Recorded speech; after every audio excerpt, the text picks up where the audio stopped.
پھر مشرق کی جانب سے آیا فتنہ تاتار کا وہ طوفان عظیم، جس نے پہلے افغانستان اور ایران کو پامال کیا، بلکہ اس سے پہلے ترکستان کا پورا علاقہ، اور ہر جگہ کشتوں کے پشتے لگا دیے، اور بالآخر 1258 میں بغداد میں وہ تباہی مچائی کہ رہے نام اللہ کا، لاکھوں مسلمان تہہ تیغ ہوئے، بغداد کی گلیاں خون کی ندیاں بن گئیں، اور الف لیلہ کے اس رومانوی شہر کی اینٹ سے اینٹ بج گئی،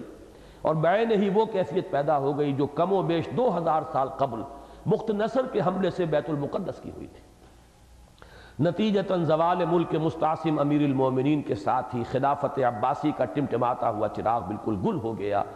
اور نہ صرف یہ کہ امت مسلمہ پر عذاب خداوندی کا یہ پہلا دور تکمیل کو پہنچا،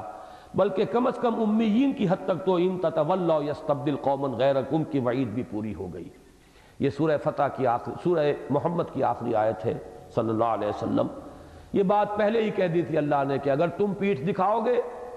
رخ موڑ لو گے، تو ہم تمہیں ہٹائیں گے، کسی اور قوم کو لے آئیں گے۔ بنی اسرائیل میں تجدید و احیاء اسی نسل اسی قوم میں ہوئی، امت مسلمہ میں تجدید و احیاء کا عمل اسی نسل اور قوم میں نہیں ہوا۔ نئی نسلیں، نئی قومیں جو ہے امت میں انڈیوس کی گئیں، اور ان کے تازہ خون اور ان کی جو نئی قوت تھی، نیسنٹ پوٹینشل، اس کے ذریعے سے اللہ تعالیٰ نے مسلمانوں کو پھر ایک حیات تازہ اور دوبارہ عروج جو ہے اس کے راستے پر ڈالا، اور وہ عالم اسلام کی سیادت و قیادت کے منصب سے معزول کر دیے گئے۔ 2 سال بعد یعنی 1260 میں اس طوفان کا رخ بھی آخرین ہی نے پھیرا، جن سے کم از کم اسلام کا مغربی بازو اس کی طاقت و تاراج سے محفوظ رہ گیا۔ یعنی بغداد کو فتح کرنے کے بعد ابھی یہ طوفان آگے چلنا چاہ رہا تھا مصر کی طرف، پتہ نہیں کہاں تک جاتا، لیکن یہ ہے کہ وہی چونکہ وہاں پر کردوں کا تسلط تھا اور وہاں ان کی طاقت مضبوط تھی، تو انہوں نے ہی ان کا جو ہے سیلاب کا رخ موڑا ہے 1260 میں، ورنہ یہ کہ نہ معلوم ابھی یہ تباہی کہاں تک پہنچ گئی۔ 12ویں اور 13ویں صدی عیسوی کے دوران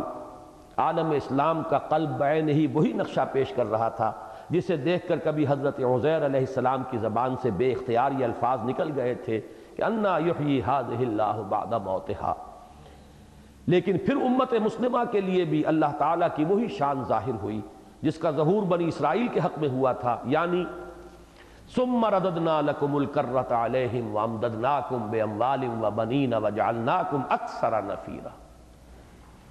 صرف اس فرق کے ساتھ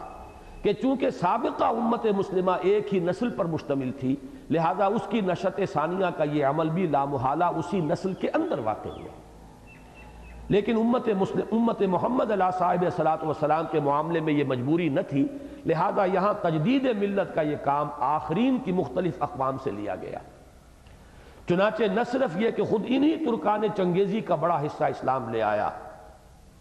یہاں ہے وہ شعر ہے آیا فتنہ تاتار کے افسانے سے، پاسباں مل گئے کعبے کو صنم خانے سے،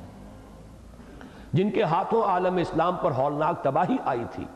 بلکہ انہی کے قبیل کے وحشی قبائل میں سے 2 قبیلوں کو یہ توفیق ارزانی ہوئی کہ وہ حلقہ بگوش اسلام ہوئے، اور ان میں سے ایک یعنی ترکان تیموری نے ہندوستان میں ایک عظیم الشان مملکت مسلم سلطنت کی بنیاد رکھ کر عالم اسلام کے دائیں بازو کی توسیع کی، اور دوسرے یعنی ترکان عثمانی نے ابتداءً ایشیائے کوچک میں قدم جمائے، اور پھر رفتہ رفتہ اس عظیم الشان مملکت کی بنیاد رکھی جس نے ایک طرف پورے مشرقی یورپ پر اپنی بالادستی کا سکہ جمایا، یہاں تک کہ ایک موقع پر اٹلی کے دروازوں پر دستک دی، اور دوسری طرف شمالی افریقہ سمیت پورے عالم اسلام کے قلب کی حفاظت و سیادت کی ذمہ داری سنبھالی، تاہاں کہ خلافت کا بھی احیاء کیا، اور اس طرح گویا عالم اسلام کے قلب کی عظمت و سطوت گزشتہ پھر لوٹ آئی، اگرچہ عربوں کے ذریعے نہیں بلکہ ترکوں کے واسطے سے۔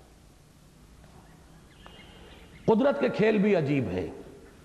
ادھر تو خلافت عثمانی کے استحکام کے ذریعے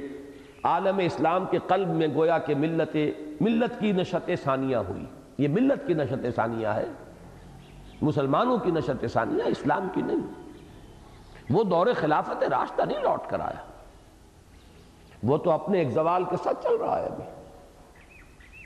یہ مسلمانوں کا عروج و زوال ہو رہا ہے۔ اور ادھر یورپی استعمار کے سیلاب کی صورت میں امت مسلمہ پر عذاب الہی کے دوسرے اور نہایت طویل دور کا آغاز ہو گیا، جس کا اصل زور عالم اسلام کے میسرہ اور میمنہ کی جانب رہا، کہ میسرہ بچ گیا تھا تاتاریوں کے عذاب سے۔ اسی طریقے سے میمنہ بھی ہندوستان میں بھی نہیں آیا تاتاری. حیران کن بات ہے یہ، نوٹ کیجئے. سونے کی چڑیا تو ہندوستان تھا، تاتاری ادھر کیوں نہیں آئے؟ معلوم ہوا یہ عذاب الہی کا سیلاب تھا. اصل عذاب عربوں کو دینا تھا اللہ نے، جن کو جو مقام دیا تھا اللہ نے، اسی کے اعتبار سے پھر وہ عذاب بھی آتا ہے، سزا بھی ہوتی ہے. جن کے رتبے ہے سوا، ان کی سوا مشکل ہے. تیر کی طرح وہ سیلاب جو ہے گیا ہے بغداد کی طرف. کیا وجہ ہے؟ بلبن کے زمانے میں ایک حملہ ہوا ہے یہاں تاتاریوں کا، اس میں غالباً بلبل کا ایک بیٹا جو ہے وہ مارا بھی گیا ہے. لیکن پھر عجیب بات ہے، تاریخ اس کا جواب نہیں دے سکتی کہ پھر یہ ادھر کیوں نہیں بڑھے. اتنی بڑی طاقت، بہرحال غلامان، یہ خاندان غلامہ کو اتنی بڑی طاقت تو نہیں تھے کہ ہندوستان کی یہ سونے کی چڑیا جو ہے وہ چھین نہ سکتے تاتاری ان کے ہاتھوں سے. بالکل جس طرح تاریخ بالکل نہیں بتا سکتی کہ کیا وجہ ہے کہ غزوہ احد کے اندر مسلمانوں کا جب وہ دل شکستگی کا عالم تھا، کیوں چلے گئے واپس. بعد میں غلطی کا احساس بھی ہوا ابو سفیان کو، ہم نے کیا کیا، ہم اپنی فتح کو چھوڑ کر آ گئے ادھوری. پھر لوٹنے کا ارادہ کر رہے تھے. ادھر حضور نے، اللہ تعالیٰ نے وحی کے ذریعے حکم دیا، حضور نے صحابہ کو حکم دیا کہ تعاقب کرو. یہ زخموں سے چور، دل ان کے سخت زخمی، 70 صحابہ شہید ہو گئے تھے. اب حکم مل رہا ہے تعاقب کے لیے نکلو. تو بہت بھاری گزرا ہے مسلمانوں پر وہ وقت اس وقت. لیکن حضور کے حکم کے تحت تعاقب میں روانہ ہوئے. انہیں یہ خبر ملی تو انہوں نے کہا ان کی تو طاقت بہت معلوم ہوتی ہے جو ہمارا وہ پیچھا کر رہے ہیں، لہذا وہ واپس مڑ کر دوبارہ حملہ کرنے کا خیال چھوڑ کر چلے گئے. اب اس کی کوئی توجیہ نہیں ہے سوائے اس کے کہ مشیت ایسی ہے، اللہ کا حکم ہے، اللہ کا فیصلہ. یہی معاملہ یہاں ہے، ادھر نہیں آئے ادھر گئے. اس لیے کہ در حقیقت جو اللہ نے مقام و مرتبہ دیا تھا عربوں کو، امیین کو، ان تتولوا یستبدل قوما غیرکم، اب اس کا عمل ہونا تھا، لہذا سزا ان کو ملی ہے. ادھر یہ سیلاب گیا، عالم اسلام کا قلب تہس نہس ہو کر رہ گیا.